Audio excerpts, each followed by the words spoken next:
네, 오늘 말씀의 제목은 법궤가 머무른 성읍이었던 에그론입니다. 오늘 말씀 읽어보면 그러니까 남유다와 달리 북이스라엘은 기본적으로 하나님의 말씀에 불순종했던 곳으로 알고 있습니다. 그도 그럴 것이 열왕기하 첫 번째 보시면 아합이 죽은 후에 일곱 번째 왕입니다. 북이스라엘 왕국의 일곱 번째 왕, 아합이 죽은 후에 왕이 되었던 인물, 그가 아하시야라고 하는 인물입니다. 근데 그가 사마리아에서 있는 그의 다락 난간에서 떨어져서 낙상사고로 그만 병이 들었고요.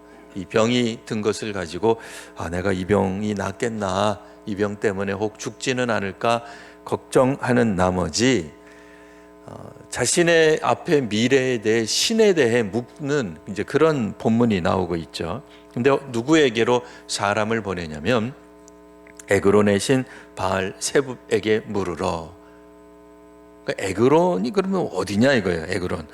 이 에그론이라고 하는 것은 그 예전에 사무엘 선지자 시절에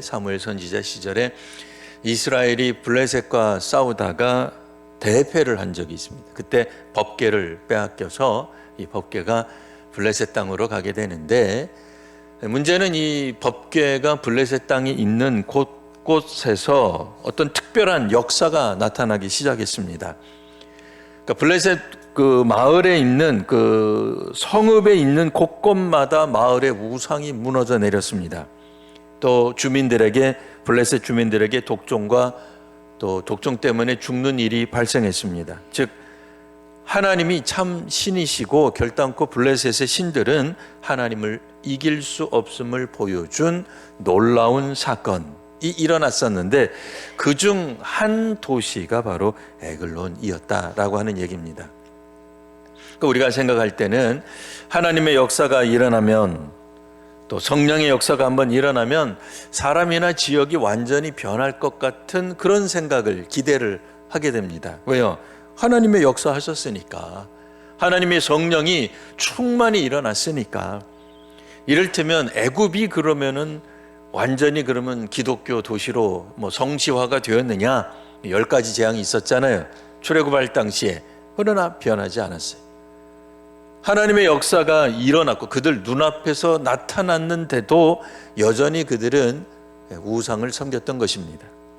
에그론도 마찬가지죠.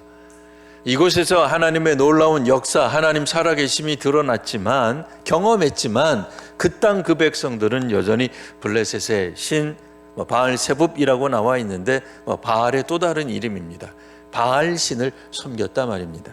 근데 놀랍게도 블레셋 사람들이 바알 섬기는 거야 그렇다선 치더라도, 오늘 성경에 보면 북이스라엘의 왕, 8번째 왕 아하시야가 바알에게 자신의 운명에 대해 물으러 사람을 보내고 있는 장면이 나오고 있습니다. 아합이 누굽니까? 우리가 잘 알고 있는 듯이 북이스라엘 왕, 그러니까 우리가 구약 성경을 읽을 때 제일 사악한 왕의 상징, 대표가 아합 왕 아니겠습니까? 물론 이 아합도 잘한 것이 하나쯤은 있었을 것 같습니다. 그래서 오늘 1절에 보시면 아합이 죽은 후에 모압이 이스라엘을 배반했다, 이렇게 나옵니다. 아합이 살아있는 동안에는, 이 이야기는 뭐예요? 아합이 살아있는 동안에는 모압이 이스라엘의 속국이었다, 그런 얘기죠. 조공을 바쳤다라는 얘기입니다. 이스라엘도 한때 다른 나라, 주변 나라들을 일종의 식민지로 삼은 적이 있었다, 그 얘기예요. 북이스라엘이 대표적으로 그랬습니다. 모압을 이제 식민지화하고 조공을 받았었는데, 그래도 그게 어느 때까지였느냐? 아합이 살아있는 동안에는 모압이 조공을 바쳤다, 그 얘기예요. 근데 못된 왕이기는 하지만 몹쓸 왕이고, 이거는 구약 성경에 아합이라는 이름이 등장하면 굉장히 수치스러운 이름이긴 합니다만, 그래도 어쨌든 아합이 죽고 나자 어떤 일이 벌어져요? 국력이 쇠하였다, 그 얘기입니다. 그래서 모압이 반란을 일으켜요. 배반을 합니다. 모압 입장에서는 독립을 한 거죠. 그러나 이스라엘 입장에서는 배반을 한 겁니다. 그런데 이 왜 굳이 아하시아 왕이 아합이 죽은 후에 이렇게 나와 있을까? 아합 왕이 그다지 잘한 왕이 아니기 때문에 그렇습니다. 그러니까 성경 열왕기 하에서는 아합 왕과 엘리야의 갈멜산 갈등, 갈멜산 사건에 대해 이미 열왕기 상에서는 언급을 했어요. 오늘 우리가 다시 새롭게 열왕기 하를 읽어서 열왕기 상 내용을 우리가 요약은 안 했습니다만, 우리 성도님들 잘 아시는 바와 같이 엘리야 선지자는 아하시아 왕하고만 악연이 있는 게 아니라 아합 왕하고도 이미 역사가 있었어요. 갈멜산에서 바알, 물론 아세라 선지자도 포함했습니다만 수백 명과의 누가 참 신의, 참된 신의 선지자인가를 가지고 다투었을 때에 이미 하늘에서 불이 내려와 바알, 아세라 선지자들이 몰살당한 일이 있었어요. 근데 그 역사를 아하시아 왕이 몰랐겠느냐 하는 거예요. 알았겠죠. 그런데도 오늘 아하시아 왕은 자신의 아픔, 자신의 질병 문제에 대해서 어느 신에게 찾아가느냐? 놀랍게도 블레셋 신에게 찾아가는, 그래서 사절단을 블레셋에 보내는 이야기로 열왕기하가 시작됩니다. 안타까운 일이죠. 아무리 북이스라엘 왕조가 하나님 보시기에 잘못되었다 손 치더라도 이들은 역사를 통해서 얼마든지 교훈을 얻을 수 있었을 텐데, 안타깝게도 아하시아 왕은 하나님의 역사가 이미 있었던 곳이에요. 그러니까 놀랍게도 이 블레셋을 쫓아가는데 블레셋의 이 바알이라고 하는 신이 이미 대패한 에글론이 나오는 거예요. 그냥 마냥 바알에게 갔다가 아니라, 그러니까 우리는 열왕기 상을 통해서 이미 알고 있는 그 도시, 그 성읍 에글론을 다시 한번 등장시킴으로써 정말 쓸데없는 허망한 일을 아하시아 왕이 또 하고 있구나라고 하는 것을 독자들로 하여금 알게 만들고 있는 겁니다. 역사적으로 이미 안 된다는 게, 이건 물론 이제 사무엘 시대이니까 훨씬 전 이야기죠. 하지만 사무엘 시대 때도 안 됐던 일들, 그리고 직전에 왕조 정부였던 아합 정부도 엘리야하고 다투어서 뭐 좋은 결과를 못 보았는데도 오늘 아하시아 왕은 짐짓 자신이 왕이니까 왕된 백성, 북이스라엘 국민 엘리야에게 명령을 내리는 장면이 나옵니다. 50부장을 보내는 거죠. 중간에 한번 왕을 모욕했거든요. 왕이 죽는다고 얘기했거든요. 얼마나 기분 나빠요. 오늘 우리식으로 하면 공무집행 방해죠. 반정부 행동을 한 거죠. 왕 입장에서는 이런 반정부 체제 인사를 가만히 둘 수가 없습니다. 그래서 쫓아가서 50부장을 보내가지고 50부장과 함께 50명의 군사, 51명이 찾아간 거죠. 보통 사람이 50명이 와도 무서운데 이건 군사입니다. 군인들이 온 거예요. 뭐 일개 시민, 주민이 무슨 수로 이기겠습니까? 짐짓 이야기를 하는 거예요. 자, 하나님의 사람이여, 왕의 명령을 전하니 당신은 내려오시오. 여기서 하나님의 사람이여 라고 이야기하지만 진심을 다해 마음을 다해 하나님의 사람이라고 인정하는 건 아닙니다.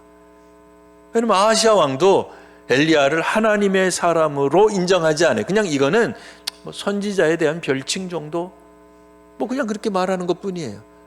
정말 자신이 하나님을 인정했다면, 아합 왕 시절에 일어났던 일들을 기억한다면, 더 나아가 뭐 아합 왕까지는 아니더라도 더 나아가 사무엘 시대에 있었던 일을 기억한다면 감히 하나님이 하시는 것에 대해 이러쿵저러쿵 말 못할 텐데, 물론 엘리야가 하나님 아니죠. 사무엘 하나님 아닙니다. 어디까지나 하나님의 사람이에요. 그러나 그 하나님의 사람은 누구를 대변합니까? 마치 자신들이 아하시아 왕의 특사로서 블레셋에 갔을 때 그들은 특사로서, 전령으로서, 뭐 대사로서 갔을 때 왕을 대신하고 있는 거죠. 하나님의 사람도 마찬가지입니다. 그에게 무슨 능력이 있으며 무슨 권위가 있겠습니까? 다만 하나님의 일을 할 때, 하나님의 말씀을 전하는 그 순간만큼은 그에게 있어서 하나님과 동일한 거죠. 하나님의 말씀을 그대로 전하는 통로란 말입니다. 그러니 하나님의 사람이요, 이 이야기를 할 때는 사실은 그 사람, 그 개인, 엘리야의 어떤 민족성, 국적을 가지고 따질 게 아니라 하나님을 떠올려야 했어요. 아하시아 왕은 자기 국민이니까 왕의 명령을 들으라 말이에요. 우리도 일상생활에서 살다가 보면 그와 같은 갈등이 벌어질 때가 있습니다. 우리 모두는 외국에 나가는 한, 여권 가지고 있는 한 지금 우리는 무조건 대한민국 국적자입니다. 다른 국적 가지신 분 계십니까? 그렇다면 그거는 자기 나라에 속해 있는 국적자임에 틀림없어요. 나라가 부르는데, 나라님이 명령하는데 거절할 명분이 없습니다. 하지만 나라의 부름이고 나라님의 혹은 권세 잡은 사람들, 권능자들 혹은 정치 지도자들의 명령이라 할지라도 하나님의 말씀과 상충된다면 우리는 결단해야 되는 거죠. 어느 말을 따를 것인가? 왕이라고 하는 것, 오늘 성경에 나와 있는 왕이라고 하는 것은 오늘날로 다시 한번 말한다면 정부, 정권, 공권력, 정치권, 또는 제도권 등등이 될 것입니다. 이들은 국민 혹은 전체를 강조하면서 교회도 이들 중에 하나라고 이야기할 것입니다. 사실 맞습니다. 교회도 이 국가, 대한민국 사회의 한 구성원에 불과합니다. 누가 뭐래도 현재 우리의 국적은 대한민국입니다. 그것을 부정하는 사람은 아무도 없습니다. 싫은 지도자가 있던, 정치적으로 결정을 잘못했던 우리는 대한민국 국민임에 틀림없습니다. 하지만 우리의 국적은 대한민국이지만 우리의 소망은 하늘나라에 있습니다.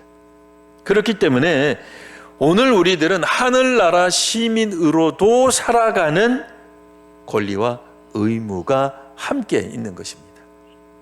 오늘 열왕기하는 국가 권력의 부름에 혹은 국가가 가지고 있는 공권력이나 혹은 전체나 이런 것들을 주장하는 주장에 대해 우리 그리스도인들 교회는 어떤 태도를 가져야 하는지 보여주고 있습니다.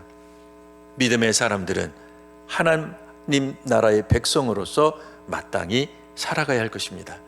하나님 나라의 백성으로 오늘도 하늘을 소망하며 살아가는 귀한 믿음의 성도님들 모두가 되시기를 바랍니다. 기도하겠습니다. 거룩하신 주님, 오늘 저희에게 주의 말씀을 더하여 주시니 참으로 감사합니다. 하나님의 백성으로 이 땅 위에서 힘있게 살아가게 하여 주시옵소서. 하나님과 연관 있는 것들에 대한 존중하는 마음, 공경하는 마음, 또한 우리가 거룩한 마음으로 이 땅에서 살아가게 하여 주시옵소서. 오늘도 식당 봉사를 또 사여전도회에서 봉사합니다. 주중에 정말 날 더운데 수고하여서 우리 봉사하는 구여전도회 그 봉사자들에게 하나님 은혜를 더하여 주시옵소서. 또한 장학부 모임으로 이제 우리 교회의 여러 일꾼들 또 장학이 필요한 모든 사람들에게 배분하고자 수고하는 장학부에게도 하나님 은혜를 더하여 주옵소서. 입원하였는 성도들이 있습니다. 또 집에 있으나 몸이 불편하여 교회에 나오지 못하는 성도님들이 있습니다. 우리 이 귀한 믿음의 성도님들을 오늘 기억하시고 하나님 온라인 예배를 드리는 그 마음 가운데 하나님 임재하여 주시옵소서. 마음으로는 이곳에 있기를 원하오나 몸이 허락하지 않아 마음이 안타까운 데 있사오니 그 마음 중심에 하나님 은혜를 더하여 주셔서 이곳에 있으나 혹은 가정이나 혹은 병상에 있으나 하나님 동일한 은혜를 덧입혀 주시옵소서. 교회를 위하여 수고하는 이들이 있습니다. 이 수고하는 이 모든 손길들을 하나님 기억하여 주시옵소서. 오늘도 봉헌하며 하나님께 나오는 성도들이 있사오니 이 봉헌을 하나님 받으시고 기뻐 받아 주옵소서.